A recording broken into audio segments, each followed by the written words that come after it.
મંગલ કરિયો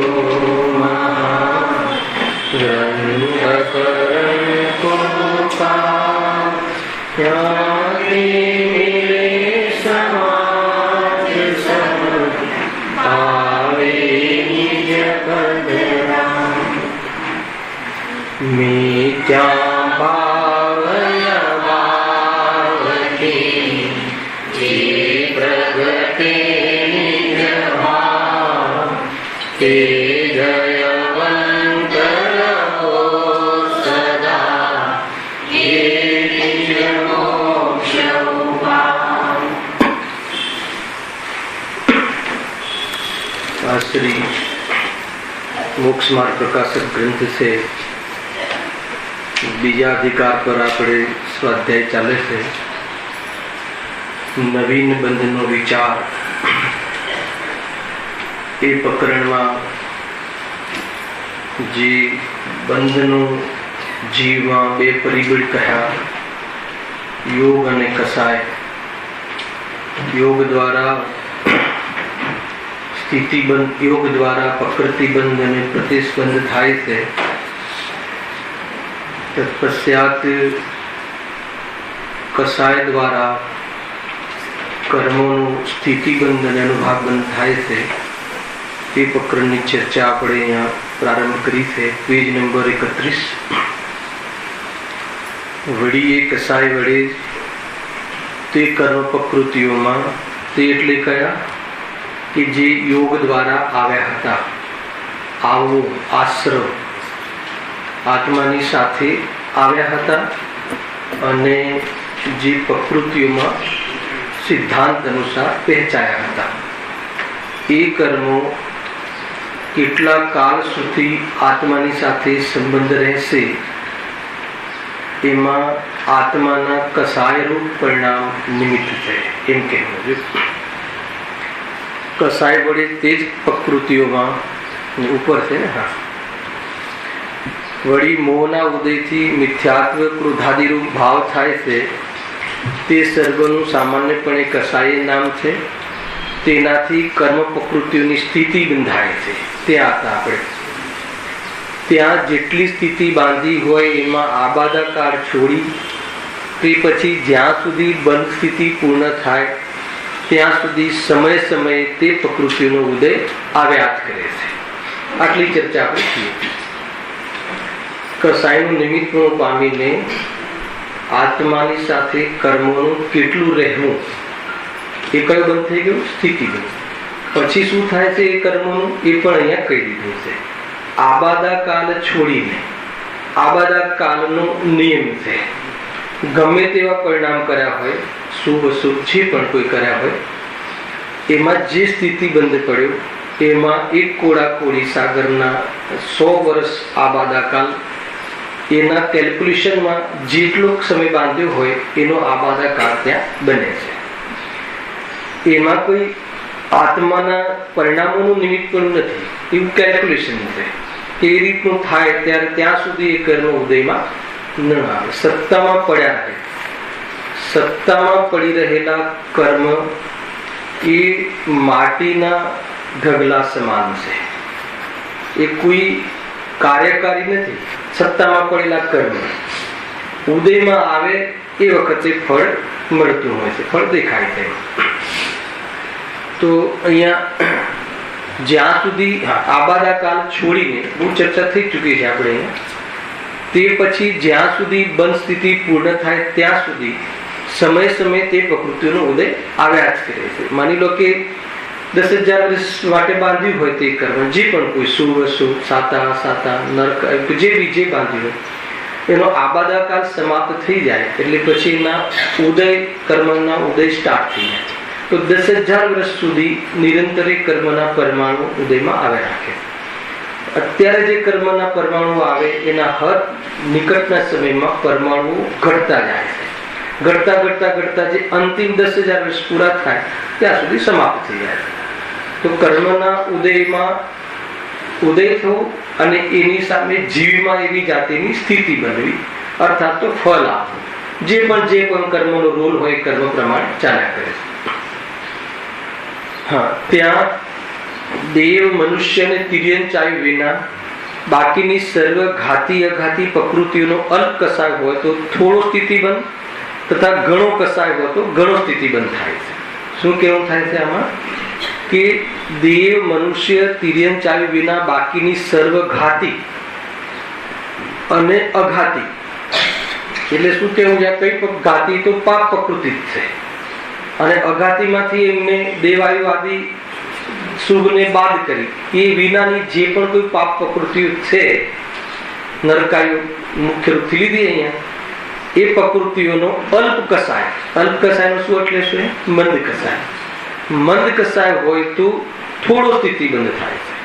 કસાય મંદ હોય તો પાપ પ્રકૃતિઓનો મંદ બંધ થાય છે, તથા ઘણો કસાય હોય, તીવ્ર કસાય હોય તો તેનો ઘણો સ્થિતિબંધ થાય છે. તો ઘણી સ્થિતિબંધ થાય છે.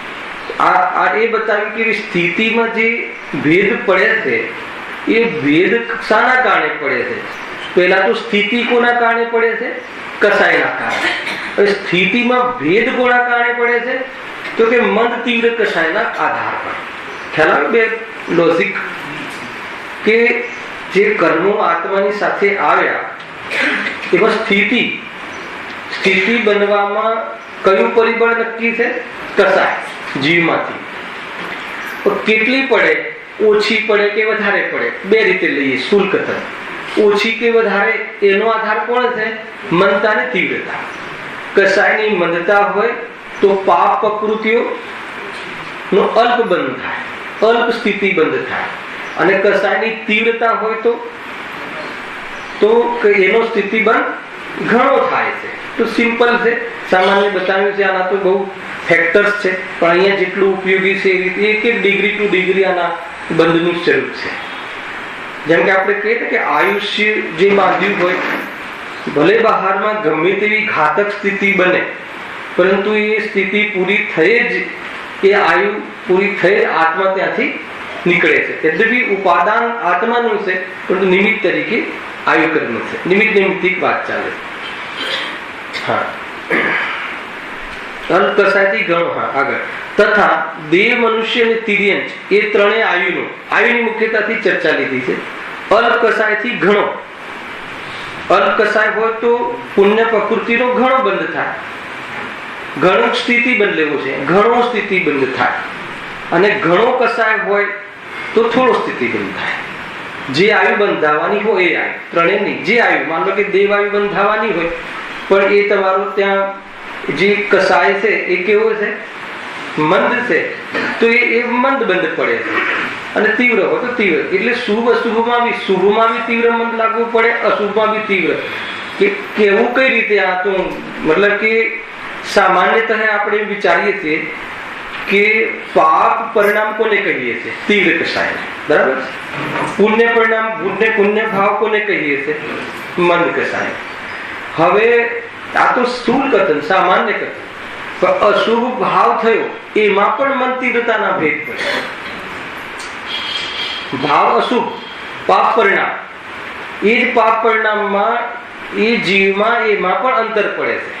પાપ પરિણામ બી કેટલી તીવ્રતાથી કર્યું અને કેટલી મંદતાથી કર્યું. શુભ પરિણામમાં બી કેટલી તીવ્રતા છે અને કેટલી મંદતા છે.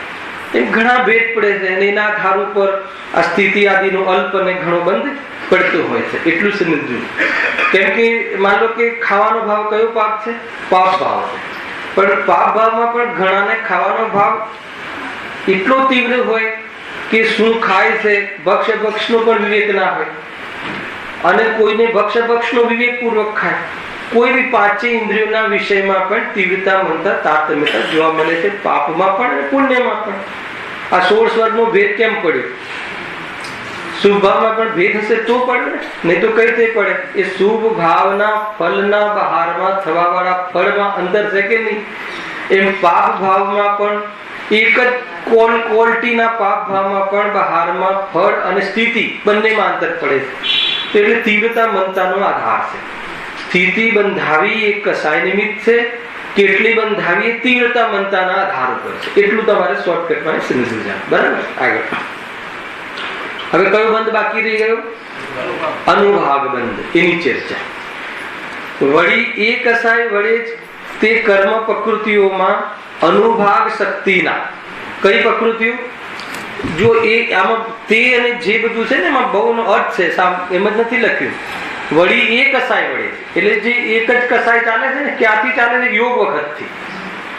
જે યોગમાં પણ કસાય નિમિત્ત હતી, પણ કસાયના કારણે યોગ થયો. પહેલા તો એ ત્યાંથી કસાય એટલે કોઈ પરિણામ થયું, અને એના કારણે યોગ થયો. યોગ એટલે શું?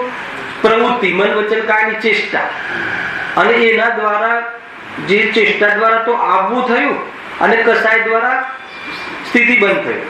ચેષ્ટા દ્વારા આવવું થયું અને વિભાજન થયું, અને કસાય દ્વારા સ્થિતિ બંધ થયું. એ જ કસાય વડે. અને કયા કર્મોનું? તે જ કર્મોનું. એટલે આમાં એમ કેવું છે કે એક જ સમયમાં ચારે બંધ સાથે પડે. જીવ પરિણામ એક કરે તો ચારે પ્રકારની જે નવીન બંધ સ્થિતિ છે, નવીન રચના છે, એ સાથે. અહીંયા એક જ ભાવ, એ પ્રમાણે પ્રદેશોનું આવવું, એનું વહેંચાવું, સ્થિતિ બંધાવી, અને હવે ચોથું બંધ અનુભાગ, ફળ દાન શક્તિ, જો લખ્યું છે. તે જ કર્મ પ્રકૃતિઓમાં અનુભાગ શક્તિના, ફલદાન શક્તિના ભેદો થાય છે. હવે આ શું છે? ફલદાન શક્તિ, ફળ આપવાની શક્તિ. એટલે કેટલા પાવરથી, અનુભાગ એટલે પાવર, કેટલા પાવરથી ફળ આપશે, કેટલી સ્થિતિ માટે આપશે, કેટલા પાવરથી આપશે. બે વસ્તુનું અંતર ખ્યાલમાં આવે ને? કેટલી સ્થિતિ સુધી આપશે, કેટલા વર્ષો સુધી રગડાવશે, અને કેટલો રગડાવશે. બે વસ્તુ ખ્યાલ આવે, એમાં નિમિત્ત બનશે. કેટલું સુખી કરશે અને કેટલું દુઃખી કરશે એમ ના કીધું. સમજમાં આવે? કેટલું ફલ આપશે. ફલ આપશે એટલે કે સુખી દુઃખી થવા માટેની એરેન્જમેન્ટ કેટલી જબરજસ્ત કરશે અથવા કેટલી કમજોર કરશે. સમજાય શું કહું છું એમ? કે એની વ્યવસ્થા. માની લો કે શરીરમાં એવો જબરજસ્ત રોગ, 106 ડિગ્રીનો તાવ આવવો. એક જ વાતાવરણ ચાલે છે, માની લો હમણાં અહીંયા, અને એ જ વાતાવરણ કોઈ એવી હવા ચાલે છે, અને એમાં એક બે જીવને તાવ આવ્યો. હવે એક જીવને 101 ડિગ્રી તાવ રહ્યો અને એકને 105 ડિગ્રી રહ્યો. તો 101 ડિગ્રી પાવર વાળો તાવ આપવો અને 105 ડિગ્રી વાળો પાવર વાળો તાપ આપવો. અંતર થયું ફલદાન શક્તિ. હવે એમાં સુખી થવું કે દુઃખી થવું એ અલગ ફેક્ટર છે. એ અલગ. તમને એમ લાગતું હશે કે 105 વાળો જીવ વધારે દુઃખી અને 101 વાળો જીવ ઓછો દુઃખી, એ સંયોગની ઓરથી કહે. ખ્યાલ આવે? એમાં જેટલો મોહ હોય એટલો દુઃખી. મોહમંદ હોય તો ઓછો દુઃખી, ને મોહ ના હોય તો સુખી. આટલા ફેક્ટર્સ છે. આપણને એવું હંમેશા સંયોગોની ઓરથી જોઈએ છે કે આપણા જે માપ છે પુણ્યના ઉદયથી માપ છે, સુખી દુઃખીના. ખ્યાલમાં આવે છે કે નહીં? અહીંયા કસાયના ઓરથી સુખ દુઃખના માપ છે. આપણે તો બહારનો કોઈનો પુણ્યનો ઉદય વિશેષ હોય તો એને એમ સમજે કે આ સુખી છે, અને બહારમાં પાપનો ઉદય હોય તો સમજે કે દુઃખી છે. તો એમ નથી. સ્થિતિ ગમે તેવી હોય, સુખ દુઃખ સાથે સ્થિતિની, પણ પૂર્વમાં જેવા ભાવ કર્યા હતા એવી વ્યવસ્થા બને. આનાથી ઘણો લાભ થાય છે. આપણે જે આરોપ આપીએ છીએ ને કે અમારી સામે કોઈ જોતું નથી ને અમારે કેવી જાતિની પરિસ્થિતિ છે, અને નિમિત્ત તો એક તો કર્મ નિમિત્ત છે. સ્વયં બાંધેલા કર્મના માધ્યમથી આ ફળ આવે. વાત એ છે કે એ સમયમાં પણ દુઃખી ન થવું હોય, એ અનુભાગ જે ફલદાન શક્તિ છે ને, એ શક્તિ જે ફળ આવે એ વખતે દુઃખી ના થવું હોય તો કહે છે કે તું પુરુષાર્થ દ્વારા શુદ્ધ ઉપયોગ કરી લે, તો કે દુઃખનું તને વેદન નહીં થાય, સુખનું વેદન થશે. જૈન ધર્મમાં આ મોટી વાત છે. એક એક ફેક્ટર સ્વીકારે છે. જો આજની ગાથામાં આવ્યું ને કે શુદ્ધાત્મા ધ્રુવ છે, એને ઉપલબ્ધ કરવા યોગ્ય છે, તો જૈન ધર્મમાં અધ્રુવપણાને સ્વીકાર્યું, ન સ્વીકાર્યું એમ નહીં, અધ્રુવપણાને પણ સ્વીકાર્યું, અધ્રુવપણાને પણ એ ઉપલબ્ધ કરવા યોગ્ય નથી. એટલે શું? આશ્રય કરવા યોગ્ય નથી. એ ભેદ કરાવે છે જૈન ધર્મ. નિષેધ નથી કરાવતું જૈન ધર્મ. એનાથી જુદા થઈ જવું આપણે, ખ્યાલ આવ્યો? એ નથી અને એમાં કંઈ કરવું, એ બે જગ્યાએ પુરુષાર્થ ન કરે રસિકભાઈ. બહારમાં સ્થિતિ નથી, કર્મ નથી, અને કર્મના ઉદયમાં આવી સ્થિતિ નથી એમ ન કહે. અહીંયા જૈન ધર્મનું બહુ જબરજસ્ત ટોન છે, એની વિધિ છે. કર્મ છે, કર્મનો ઉદય છે, એની સ્થિતિઓ પણ છે, પણ એ બધું અધ્રુવ છે. અને એ વખતે જે હું આત્મા, હું પર નહીં, પરમારા નહીં, એને આવી રીતે ગાથા છે, હું કેવળ જ્ઞાન સ્વરૂપ છું ને, એ ધ્રુવ છે. એ રીતે પૃથક કરીને એ ધ્રુવ છે, એ ધ્રુવ ઉપાદેય છે. ઉપાદેય છે એટલે હું પણ કરવા લાયક છે. એ બે ભાવમાં રમવા જેવું છે, બહારના બે ભાવમાં રમવા જેવું નથી. બસ આ જ છે વેદ વિજ્ઞાન. ગમે ત્યારે ગમે તે રીતે વાત કરીશું, અહીંયા આવીને આની સમાપ્તિ થશે. પણ કોઈ કે આ છે જ નહીં એવી પ્રરૂપણા જૈન ધર્મમાં નથી. બધું છે ને, કર્મ છે ઉપરથી. આ લગભગ આ ફરીથી સેશન ચાલુ કર્યું ત્યારે મેં ખાસ એક ટિપ્સ આપી હતી કે વ્યવહારને અર્થાત આ જે બીમારી જે છે એ બીમારી બતાવવાના પાછળ હેતુ એ છે કે ત્યાંથી વિરક્ત થવા જેવું છે, અને સ્વભાવ બતાવવા પાછળનો હેતુ છે કે એનો મહિમા કરવા જેવો છે, સામર્થ્યનો. બસ આ બે વિધિ જે ચાલ્યો જાય તો જ્યાં જેનો નિષેધ છે નિષેધ દેખાશે, અને જેની સત્તા છે એની સત્તા દેખાશે, અને સ્વરૂપમાં રમી લેશે, અને પરિણામમાંથી રાગનો અભાવ થઈ જશે. બસ આ રીતે વિધિ છે. એમાં બહુ કષ્ટ નથી, કોઈ કષ્ટ, બહુ નહીં શું કષ્ટ જ નથી. આ તો સહજ છે, સરળ છે, બહુ ઊંચી વાત છે. બધું શું કહે છે વળી? હા, અનુભાગની વાત છે. અનુભાગ શક્તિ, ફલદાન નામ જ આપ્યું છે કે ફલદાન શક્તિ. અનુભાગ ભેદો થાય છે. આને અનુભાગ શક્તિ, જે ગાયના દૂધની ચીકાશ, ભેંસના દૂધની ચીકાશ, બકરીના દૂધની ચીકાશ, ચીકાશમાં અંતર છે, ચીકણાપણામાં. તો એમ કસાયનું પણ ચીકણાપણામાં અંતર છે. હર સમય અંતર પડી જાય છે. કસાય પણ ચીકણી હોય છે, ચીકાશ કહેવાય છે. કસાયને બીમારી કહી એ ચીકાશ છે આત્માની. એને લગે કે આ કર્મ ચોટે છે ને, કેટલી ચીકાશ હતી પરિણામમાં, અંતર ખ્યાલમાં આવે છે. મતલબ બહુ જોરથી કસાય, બહુ જોરથી કોઈ બૂમ મારીને બોલતો હોય તો આપણે માપ કલેગાની કસાય બહુ છે એવું નથી હોતું. એકદમ શાંત બેઠો હોય, કોઈ કે આ ધાર્મિક છે એવો હોય તો પણ એની કસાય ખતરનાક હોય. બહારમાં પ્રવૃત્તિથી જ દેખાય એવું નથી હોતું. લોકો ધર્માત્મા માને અને અંદરમાં અનંત કસાય હોઈ શકે છે. સ્વરૂપ એવું છે ભાઈ. એટલે ચીકણાઈ, જે ચીકણાઈ છે એ તો એને ફિલિંગ્સમાં આવે અને સર્વજ્ઞના જ્ઞાનમાં આવે. એક અંશ એને પોતાને ફિલિંગ્સમાં આવે, 100% આવે કે તમને કેટલી આકુળતા થાય છે. ભલે બહારમાં પ્રગટ કરવાનો અવસર ના મળ્યો, પણ અંદરમાં તો એને ખ્યાલ આવે કે મને કેટલું, કે દુઃખ એનું માપ છે, ફળ છે, પ્રમાણ છે. એ પોતાને આકુળતા કેટલી થાય છે. ઘણી વાર આપણે દીકરા આદિ પર ક્રોધ આદિ કરતા હોય, આવતો હોય તો આપણે કોઈ ઉદ્દેશ બી ના હોય કે એને કોઈ હેરાન કરવું છે. સૌથી પહેલા તો ઉદ્દેશ તો એવો હોય કે એને સુધારવું છે. અને કસાય આવી ગઈ તો આવી ગઈ એ યાદ પણ ન રહે, એટલી મંદ આવી જાય. દેખાય ઘણી, બીજા સમયમાં આપણે નોર્મલ થઈને વાત કરતા હોય એનો અર્થ એ થઈ ગયો કે આપણી કસાય એની સાથે એટલી એ કેટેગરીની નથી, એટલી ડીપનેસ, ડેપ્થ નથી. પણ થઈ કરી તો જેટલી ડેપ્થ હતી એટલો અનુભાગ, એમાં રસ, એને રસ કહે છે, અનુભાગ કહે છે, ફલ કહે છે. ફલ આપવાની શક્તિ એવી જાતિના કર્મો આવીને બંધાય છે. કેટલી સ્થિતિ માટે અને કેટલા કાલ માટે અને કેવી જાતિના ફલ માટે, કેવી જાતિની કેટેગરીનું, એ રીતે. જો હા, હવે શું કહે છે? જો ત્યાં જેવો અનુભાગ બંધ થાય તેવો જ ઉદયકાળમાં એ પ્રકૃતિનું ઘણું વાત થોડું ફળ નીકળે છે. હવે આ ઉદયની વાત, હવે એ ઉદયમાં આવે. ઉદયમાં ક્યારે આવે? આ બધા કાલ પછી. હવે ઉદયમાં આવે એટલે ઉદયમાં એનું ફળ લઈને આવે. ફળ લઈને આવે એટલે એની સ્થિતિ એટલા વર્ષ સહ્યા કરે.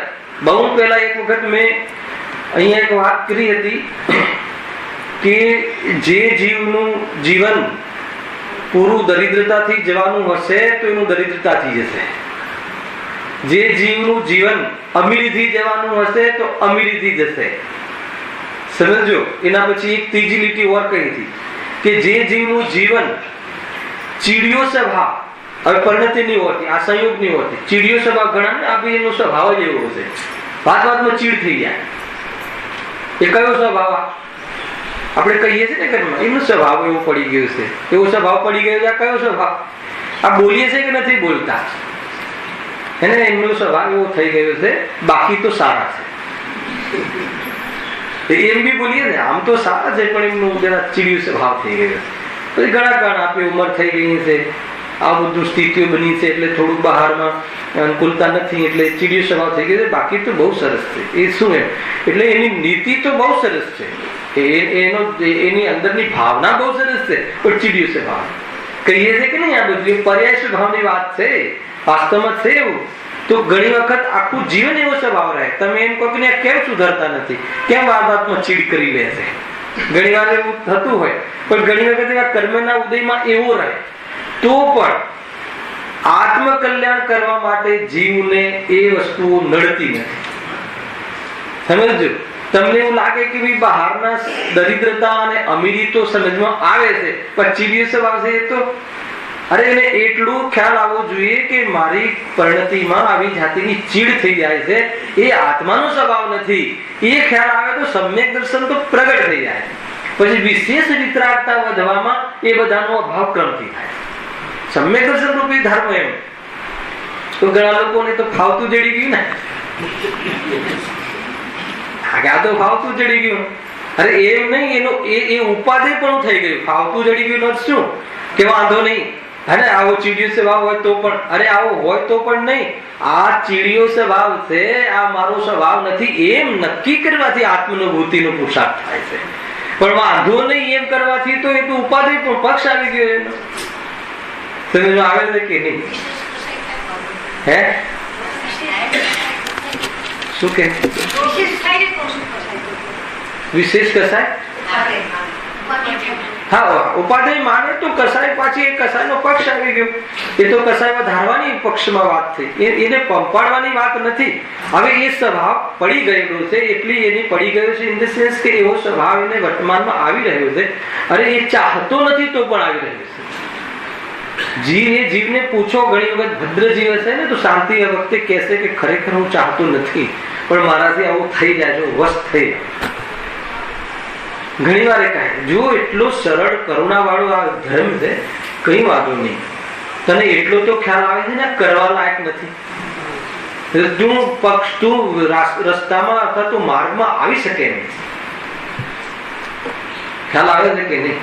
જેને કશાય કરવા લાયક નથી એવું ખ્યાલમાં આવી ગયો હોય, એના ઘરમાં આવો કોઈ જીવ હોય ચીડિયા સ્વભાવ વાળો, તો એને આ દૃષ્ટિથી જુઓ કે રે ભાઈ એ કશાય ચાહતો નથી ને, કસાય તો મટાડવા માંગે છે ને. છે વાત જુદી છે, મટાડવા માંગે છે કે નહીં, મટાડવા માટે માંગે છે ને મટે છે, નિયમ છે. હવે ક્યારે મટશે, કેવી રીતે મટશે પછીની વાત છે. મટશે એના સ્વકાલમાં મટશે. તો એ રીતે છે.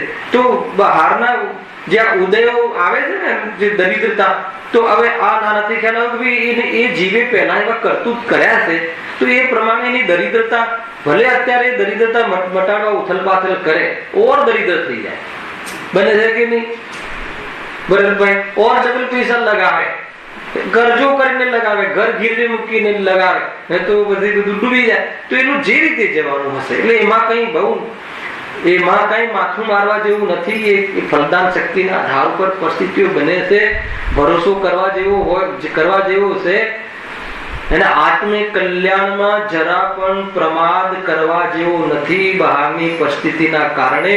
કેમ કે પૂર્વ કર્મકૃત એની અનુભાગ શક્તિ જે હોય છે, એ બંધન થયું હોય છે, એનો એ પ્રમાણે ઉદય આવ્યા જ કરશે.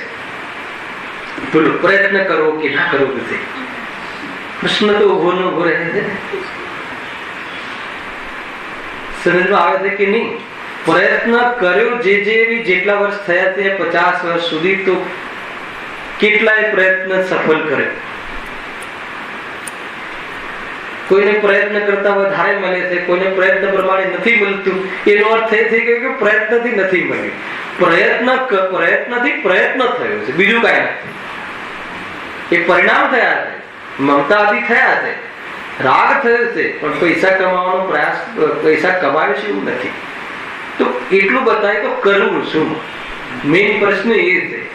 પ્રયત્ન કરવો કે ના કરવો, કરવો ના કરવાની વાત નથી. પ્રયત્ન કરવાનો રાગ જ્યારે જ્યારે આવે ત્યારે એનાથી નથી મળતું, જાગૃત રહેજો. એક અને જ્યારે એનાથી મળતું નથી છતાં પણ મોહના કારણે મને આવો રાગ આવે છે, તો મને થોડીક જાગૃતિમાં ખ્યાલ આવે છે કે એ પ્રમાણે નથી મળતું.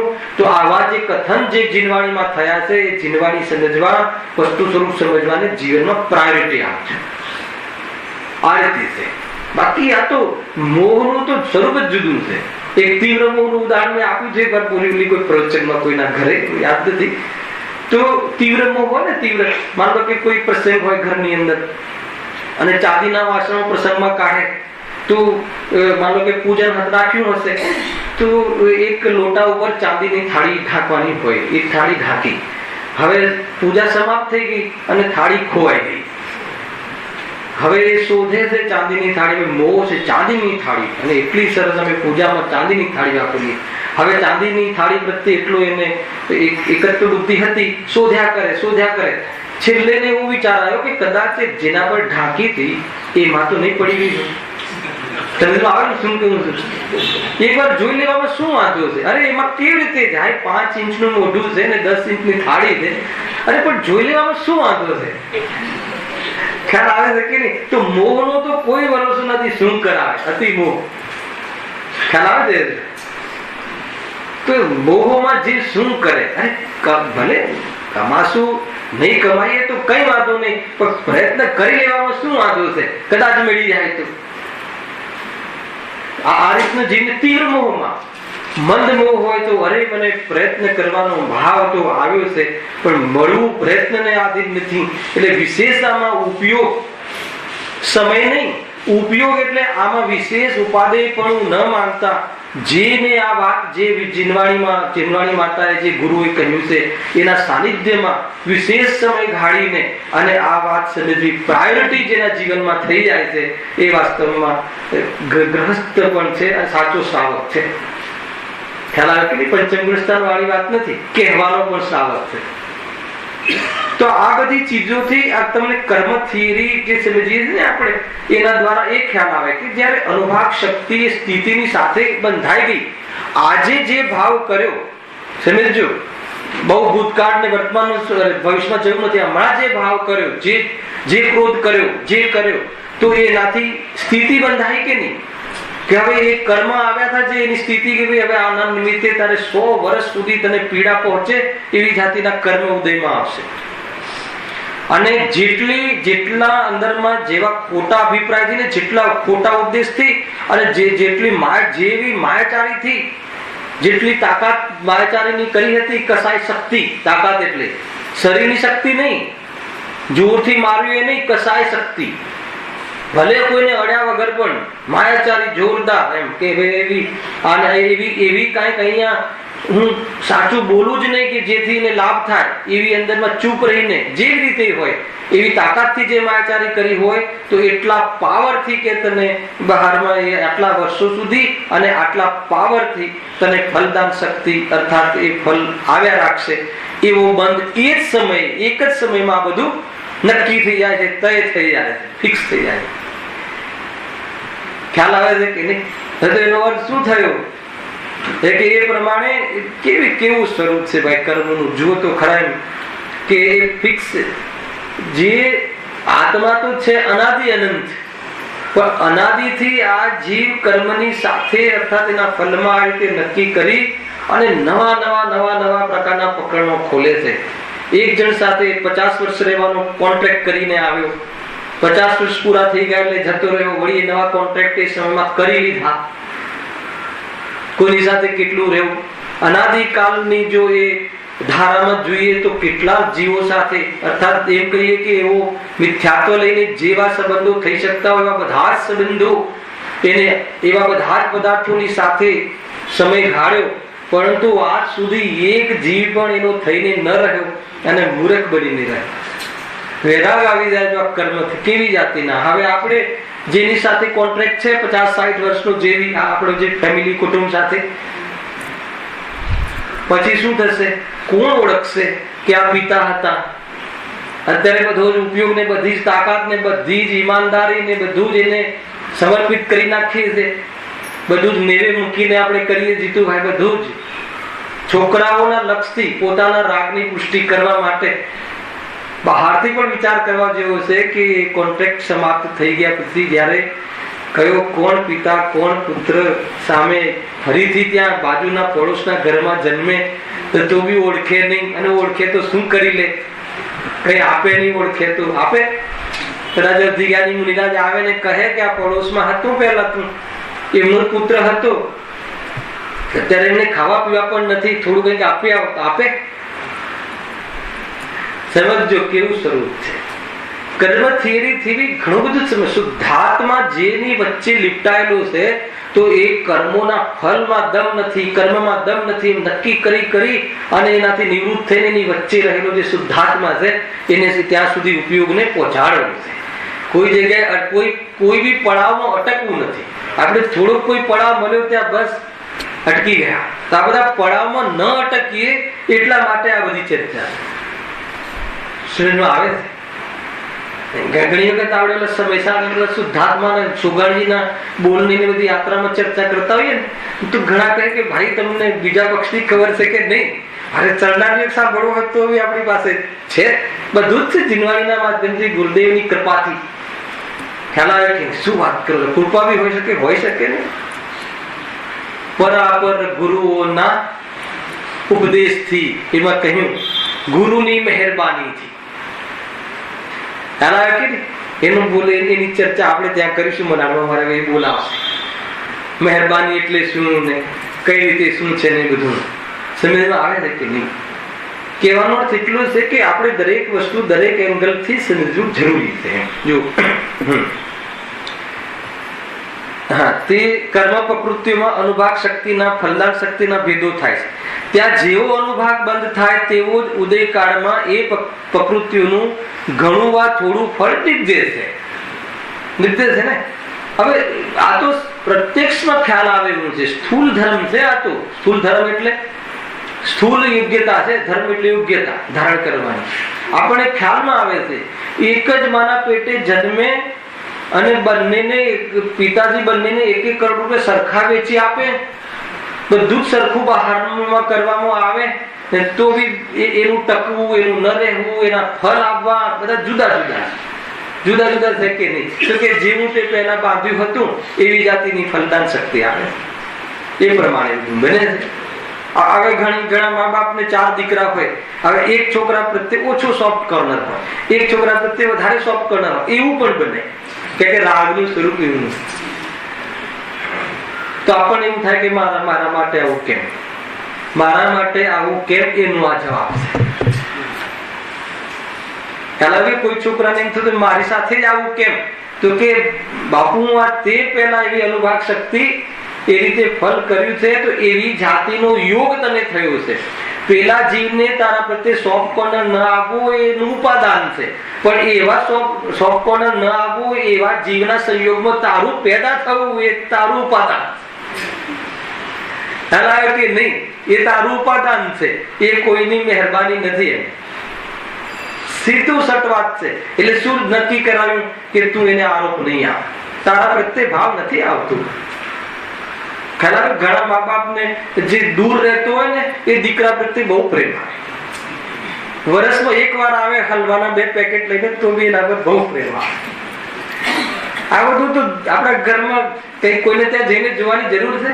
પેલું રોજ સેવા કરે, પેલું રોજ જે દવાખાને લઈ જાય, રોજ એ વહુ એને બધું ગરડા હોય તો જેવી સેવા એ પ્રમાણે કરવી કરે. અને ઓલી વહુ ફર્સ્ટ ક્લાસ 1 વર્ષમાં 1 વાર આવે અને 2-4 હલવાના પેકેટ લઈ આવે, થોડું ડાચું લઈ આવે તો એને એના વખાણ કરે આખું વર્ષ. મારો એક બેટો અમેરિકા રહે છે ને આમ છે ને તેમ છે. હવે એને જસ છે, આને જસ નથી મળતો. તો બંનેની પોતપોતાના ગેસ પ્રકૃતિનો ભેદ છે, ફલ શક્તિમાં ભેદ. એકવાર આવી જાય ને આખું વર્ષ જસ ખાટે, આખું વર્ષ મહેનત કરે ને એકે વાર જસ ન ખાટે તો કોઈ શું કરે? ફલદાન શક્તિમાં અંતર છે કે નહીં? એ આંગળી કરવા જેવી નથી કે મા બાપ તમે કેમ આમ કરો છો, એમને ભાવ નથી આવતો, એમનું ઉપાદાન છે. અને એવી જગ્યાએ મારી ઉપલબ્ધિ થઈ, એવો સંયોગ છતાં ત્યાં દુઃખી ન થવું હોય તો આ જીનાગમના માધ્યમથી એ એસ પ્રકૃતિનું કાર્ય છે. આત્માની સાથે સંબંધ નથી, એમ નક્કી કરીને તું મજા કરી શકે છે. હું કર્ણાનુયોગની મુખ્યતાનો વિષય અધ્યાત્મથી ચલાવી રહ્યો છું, ખ્યાલ આવે તમને? યદ્યપિ આમાં તો ફટાફટ છે, અનુભાગ શક્તિ કહેવાય, એનું આ છે, એનું આ છે, એનું આમ છે, પણ એનું પ્રયોજન શું, એની સાથે આત્માને શું લાભ છે એ સાથે હું લઈ રહ્યો છું. એટલે આપણે થોડો સમય લાગે. બાકી ખાલી વિષય સમજાય તેવું હોય કે આ ચાર ભેદ છે, એમાં આમ થાય, પરમાણુ આ રીતે થાય, તો એ તો બહુ સમય નહીં લાગે. પણ એની સાથે આપણને શું લાભ? અરે વાત તો સાચી છે, હું એવું કેમ વિચારું છું? અને હવે બંધ સમય ચેત, ઉદય સમય સો ઊંચા. બેનશ્રી એક જ કથનમાં કર્ણાને કહી દીધું અધ્યાત્મની મુખ્યતાથી. ખ્યાલ આવે કે નહીં? હવે ઉદય આવ્યો છે ત્યારે તું બહુ વૈરાગ લાવે છે, અરે અમારે તો આમ થાય છે, તેમ થાય છે, પણ તરત તે બંધ સમય ચેતવા જેવું હતું. તો હવે નવો બંધ ન થાય એ રીતે તું ચેત. બંધ કોના કારણે થાય છે? કસાયના કારણે. તો કસાય કરવા જેવી નથી, નક્કી કર. અને કસાય કરવા જેવી નથી તો શું કરવું? તો અકસાય સ્વભાવને જો. આખો ક્રમ આવી જશે, આખો અધ્યાત્મ ખીલી જશે, સ્વરૂપ આવી જશે. અને આખો જે આ વિષય છે ને એની છેલ્લી લીટી એ રીતે જો, છેલ્લી લીટી વાંચો 32 પાના. એટલા માટે મુખ્યપણે કસાય જ બંધનું કારણ જાણવું. જેવો એ બંધ ન કરવો હોય તેવો કસાય ન કરે. કલ્ક્યુઝન, કસાય ન કરે. જાણે એકદમ સરળ વાત હોય, કસાય ન કરે, સમજમાં આવે? પણ એ સિવાય બીજો ઉપાય છે જ નહીં. કર્મ રહિત થવું, દુઃખ રહિત થવું હોય, આ સ્થિતિઓથી બચવું હોય તો કસાય રહિત થવા સિવાય બીજો કોઈ ઓપ્શન છે જ નહીં. હે ને? એ ઠાની લેજો. અને કસાયનો અભાવ કરવાનો, પુરુષાર્થનો અભાવ કરવાનું જે કારણ આપણી પાસે ત્રણેય કાળે મોજૂદ છે. સબ અવસર આ ચુકા હૈ. બધો જ અવસર આવી ગયો છે. બસ વાર એટલી છે કે તું કરે તો થાય, ના કરે તો ના થાય. બહુ સ્વતંત્રતાથી વાત કરે છે જૈન ધર્મ. એ રીતે છે ગિરીશભાઈ, ખ્યાલ સિમ્પલ છે ને. ક્યારેક શું થાય કે કર્મના નામ ને આબાદા કામ ને બધું આવે ને, તું ઘણાને એમ થાય કે આ બધું તું એટલે સરળ કર, કશું છે જ નહીં આમાં. એ બધું બહુ યાદ ના રાખ તો કઈ નહીં. આજે આનું જે આશય છે, આના જે આની થીમ છે, એ થીમ યાદ કરી લઈશ, મજા આવી જશે.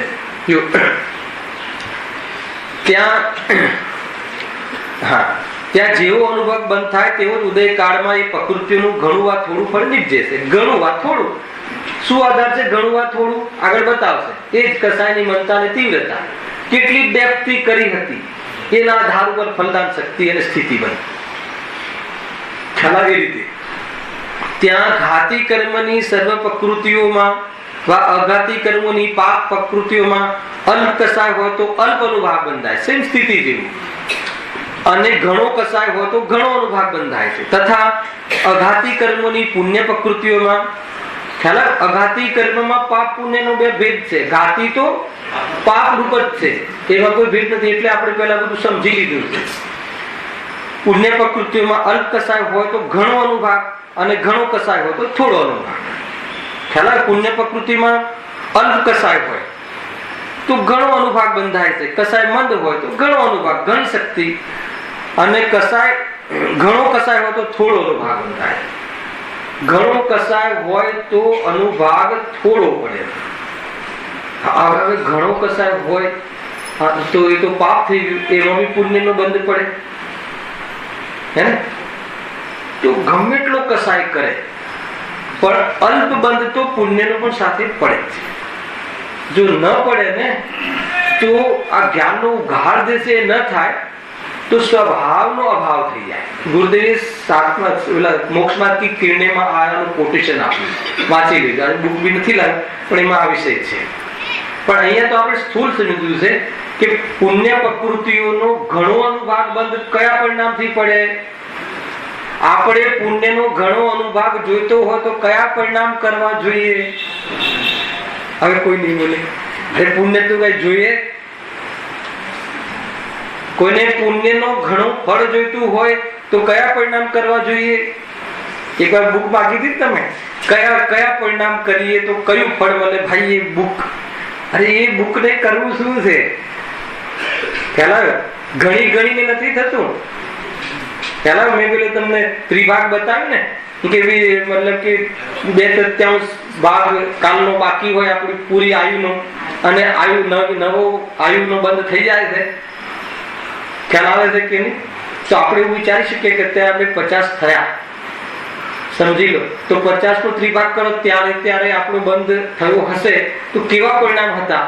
તો કેવો બંધ થયો હશે? અરે કેવો બંધ થયો હશે? બંધ તો કેવો બી હોય એ બંધ સ્વરૂપ છે, પણ બંધ કેવા પ્રકારના થાય છે એમ સમજીને વિરત થવાનું છે. સમજો, બહુ ઊંચી વાત છે આ. કેવો બંધ થયો હશે શું નક્કી? શું કામ? અરે બંધ તો બંધ જ છે ને, પણ અહીંયા શું કામ વર્ગીકરણ છે કે કેવા ભાવથી કેવા બંધ કર્યા તો પણ, અરે તે સ્વર્ગના બંધ કર્યા પણ સુખી ના થયો. ખ્યાલ આવ્યો? નરકના બંધ કર્યા પણ જીવ મટી ના ગયો. ખ્યાલ આવ્યો કે નહીં?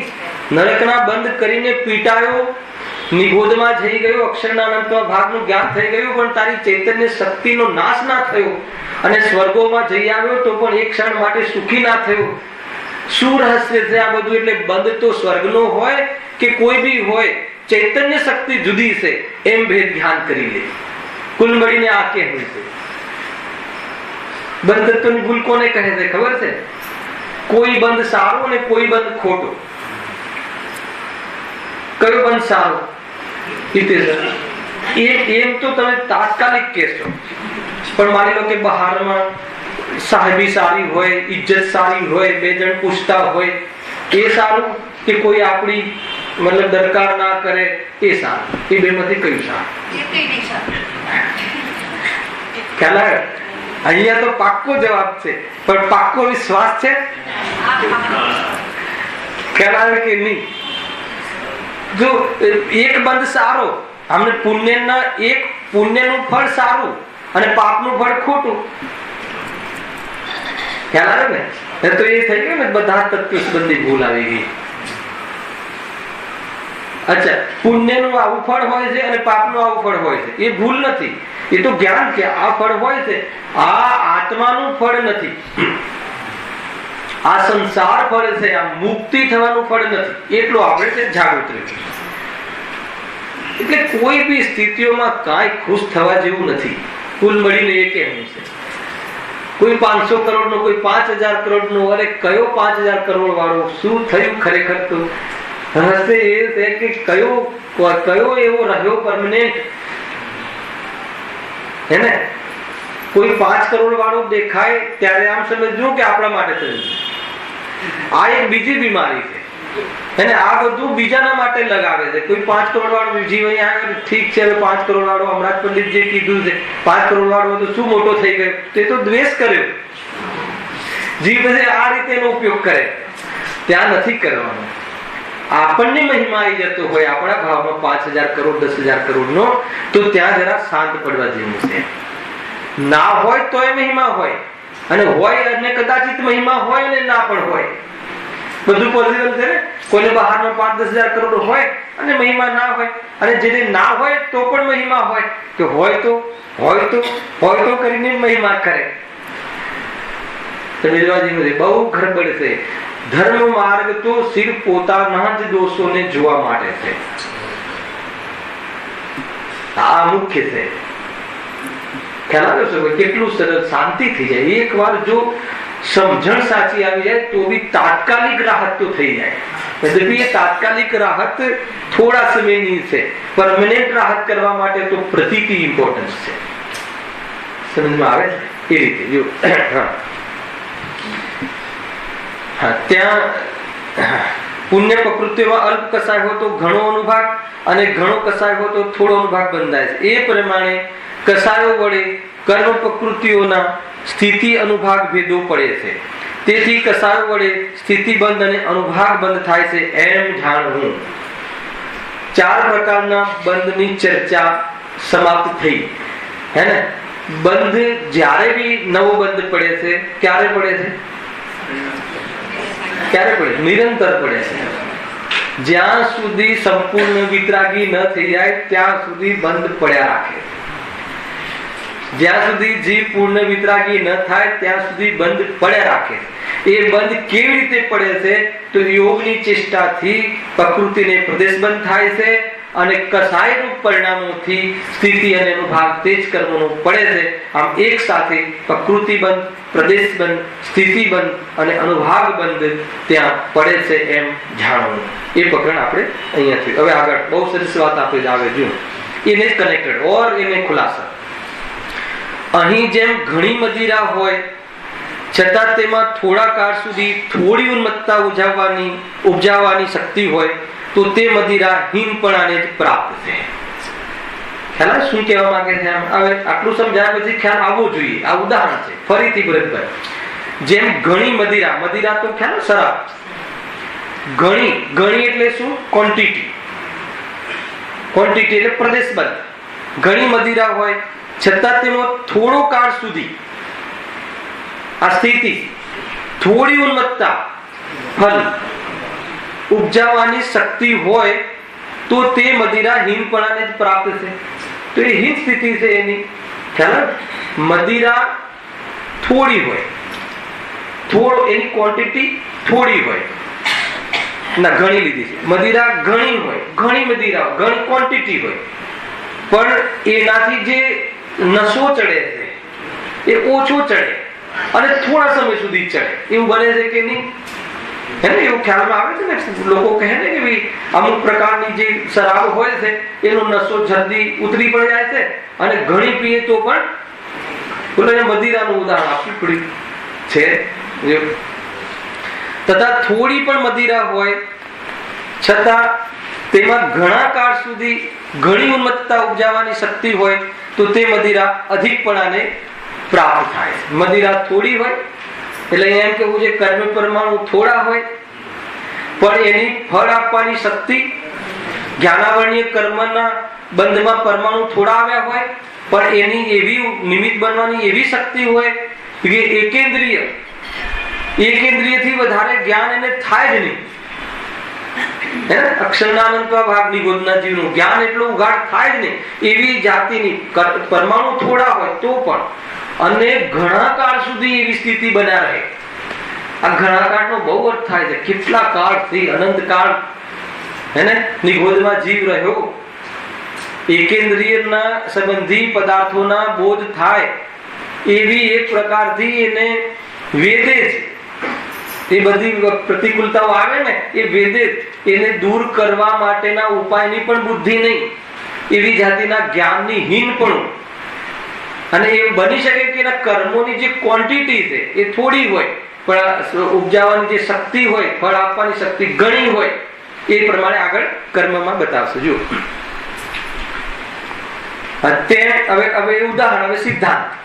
તેમ કર્મ પ્રકૃતિઓના ઘણા પરમાણુ હોય છતાં તેમાં થોડા કાળ સુધી થોડું ફળ દેવાની શક્તિ હોય તો તે જો તેમ કર્મ પ્રકૃતિઓના ઘણા પરમાણુ, કર્મ પ્રકૃતિ એટલે અલગ અલગ થઈ ગઈ, એ પ્રકૃતિ બંધ, ઘણા પરમાણુ એ પ્રદેશ બંધ હોવા છતાં તેમાં થોડા કાળ સુધી થોડું ફળ દેવાની શક્તિ હોય એવું બને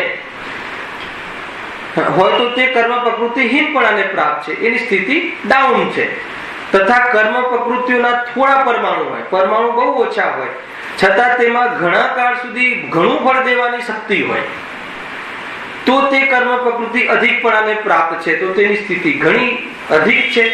કુલ મળીને એ કહેવું છે કે પ્રદેશ બંધ અર્થાત તો કર્મની ક્વોન્ટિટી અને કર્મની પ્રકૃતિ સાથે જીવને સુખ દુઃખનો નિમિત્ત સંબંધ નથી.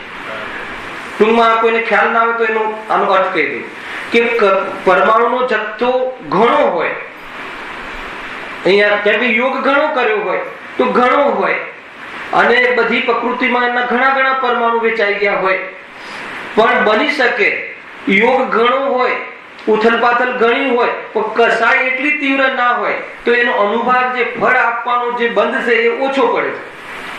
પરમાણુ આવે વધારે અને ફલદાન શક્તિ ઓછી અને સ્થિતિ ઓછી.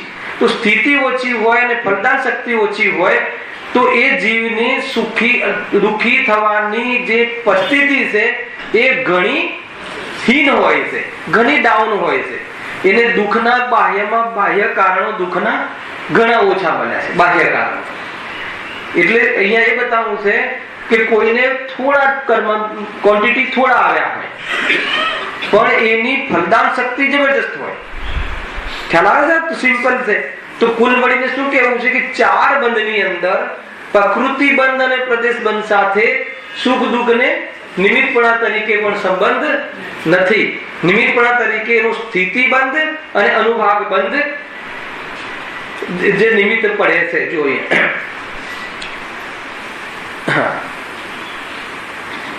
માટે યોગ વડે થયેલા પ્રકૃતિ બંધ ને પ્રદેશ બંધ બળવાન નથી, પરંતુ કસાયો વડે કરેલા સ્થિતિ બંધ અનુભાગ બંધ જ બળવાન છે. આટલો ખ્યાલ આવ્યો કે નહીં? આ શાના માટે પકડી લીધું કે ભાઈ ઘણા પ્રદેશો બંધાવ્યા હોય શું થયું? પ્રશ્ન તો કહેજો. ખ્યાલ આવે છે ને? મતલબ કે કર્મ કોઈ જીવનો કર્મ પ્રકૃતિનું આવવું એમાં શું નિમિત્ત છે? યોગ. યોગ ઘણો હોય, ચેષ્ટાઓ ઘણી હોય, પરંતુ એની કસાય મંદ હોય. આવું બને ભગવાનની આગળ ઘણો નાચે પરંતુ એને કસાય એટલી ન હોય તો સ્થિતિ અનુભાગ બંધ ઓછો પડ્યો હોય. એટલે ઘણા કર્મોની ક્વોન્ટિટી આવી હોય ક્વોન્ટિટીમાં તો પણ એ કર્મોની સ્થિતિ અનુભાગ મંદ હોઈ શકે છે અને કર્મ પરમાણુ ઓછા આવ્યા હોય તો પણ એની સ્થિતિ અનુભાગ બંધ ઘણો આવી શકે છે. એનો અર્થ એ થયો કે કર્મ બંધમાં પ્રકૃતિ બંધ અને પ્રદેશ બંધ સાથે એ સુખ દુઃખનો સીધો કોઈ સંબંધ નથી. અર્થાત પ્રકૃતિ બંધ અને પ્રદેશ બંધ બળવાન નથી પણ સ્થિતિ વર્ગ અને અનુભાગ બંધ બળવાન છે. હવે તમે આને છે ને એક ગુણસ્થાનની ઓરથી સમજો તો તમને ઓર એના ખુલાસા થશે. જેને જેટલો ખ્યાલ છે સ્થૂલ યોગ ગુણનો અશુદ્ધ પરિણમનનો સદભાવ કયા ગુણસ્થાન સુધી રહે છે? યોગ ગુણનું અશુદ્ધ પરિણમન 13મા ગુણસ્થાન સુધી, બરાબર? અરિહંત અવસ્થામાં 13મા ગુણસ્થાન સુધી. અને કસાયનું પરિણમન કયા ગુણસ્થાન સુધી એનો સદભાવ રહે છે? 10મા ગુણસ્થાન સુધી, બરાબર છે? 10મા ગુણસ્થાન સુધી કસાય રૂપ પરિણમનનો સદભાવ રહે છે.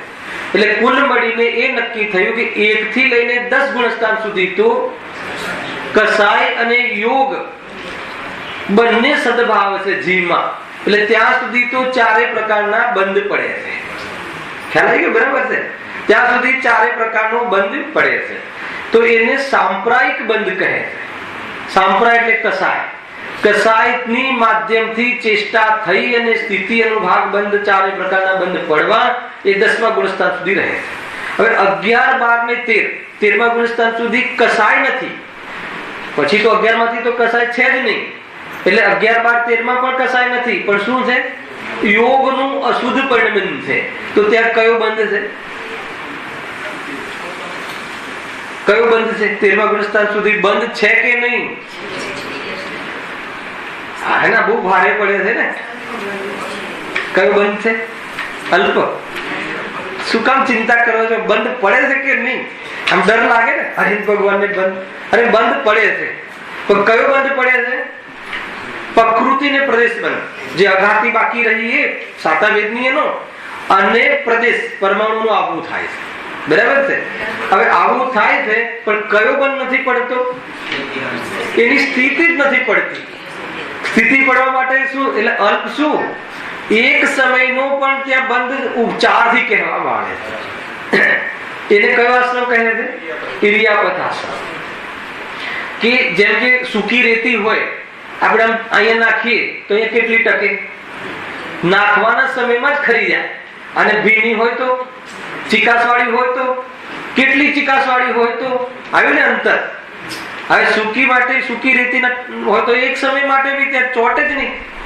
એનો અર્થ એ થઈ ગયો કે સ્થિતિ અનુભાગ વાળો બંધ ત્યાં નથી.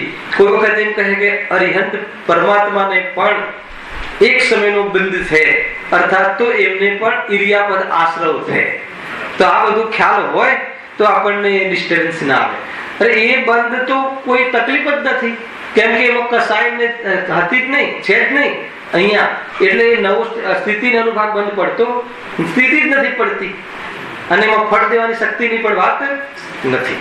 એટલા માટે ત્યાં ઇરિયાપદ આશ્રમ કહ્યો, એક સમયનો બંધ ત્યાં સ્વીકાર કર્યો, પણ પ્રકૃતિને પ્રદેશ બંધ એ રીતે સમજવું.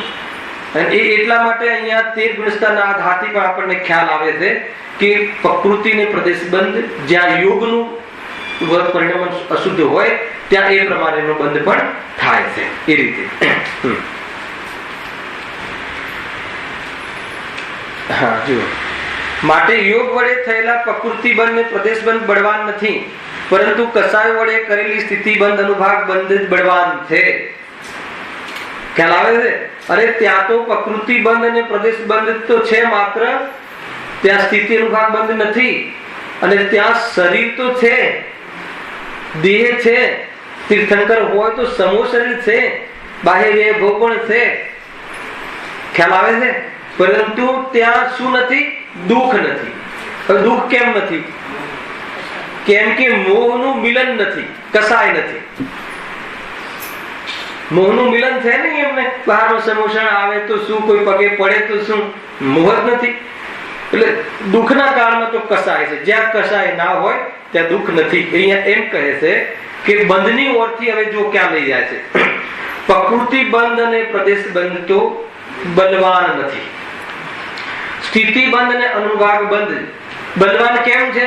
કેમ કે જીવને સુખ દુઃખ કરવામાં નિમિત્તપણાની જે પરિસ્થિતિ છે એ અનુભાગ શક્તિના આધારે થાય છે. ખ્યાલ? એટલે અને એ બંધન કોના આધારે થયું છે? કસાયના આધારે થયું છે. એટલા માટે અહીં આગળ કહે છે પંડિતજી, એટલા માટે મુખ્યપણે કસાય જ બંધનું કારણ જાણવું. જેઓને બંધ ન કરવો હોય તેઓ કસાય ન કરે. બોલ્ડ અક્ષરમાં લખ્યું. ખ્યાલ આવે?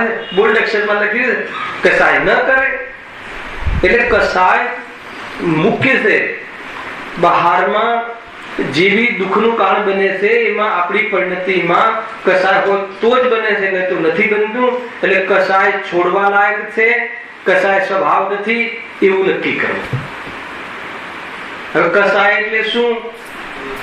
મિથ્યાત્વ અને મોહરાગદ્વેષ આવ્યું ને આગળ પહેલી લીટીમાં. કસાય એક શબ્દમાં મિથ્યાત્વ અને મોહરાગદ્વેષ, મોહરાગદ્વેષના પાછા ભેદ પ્રભેદ, ક્રોધમાન માન બધું લઈ લીધું. તો એ પ્રમાણે અહીંયા પંડિતજીનો જબરજસ્ત એક ઉપદેશ આવે છે. કુલ મળીને એમ કહ્યું કે પરિણતિમાંથી કસાયનો અભાવ કરવો. કસાયનો અભાવ કરવા પહેલા કસાયનો ક્યાંથી અભાવ કરવો? દ્રષ્ટિમાંથી. દ્રષ્ટિમાંથી કેવી રીતે અભાવ થાય? કે દ્રવ્યની દ્રષ્ટિ કરતા. દ્રવ્યની દ્રષ્ટિ કરતા કેવી રીતે કસાયનો અભાવ થાય? કેમ કે દ્રવ્ય એટલે દ્રવ્ય સ્વભાવ.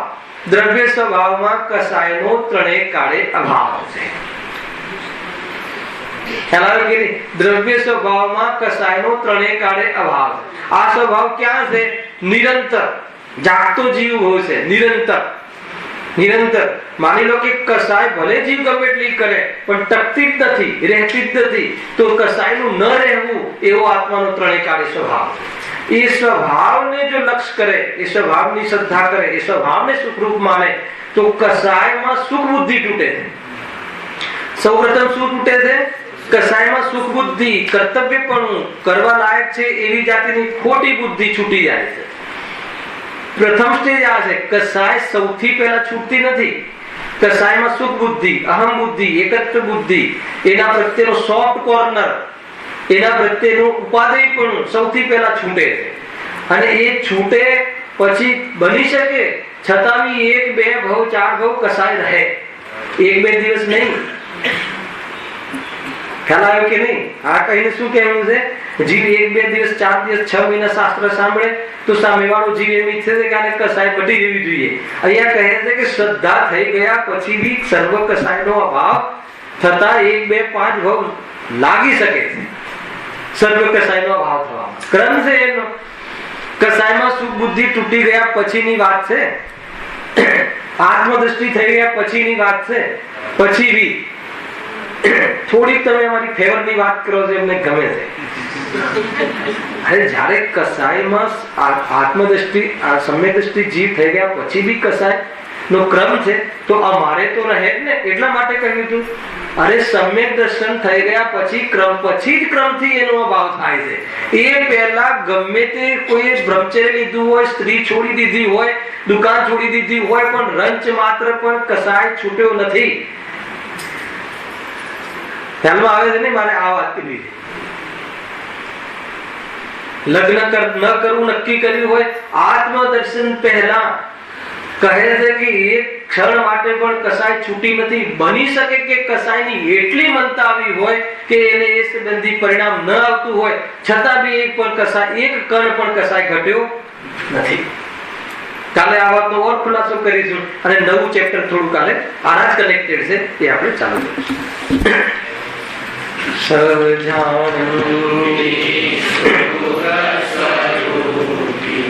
અવિનાશી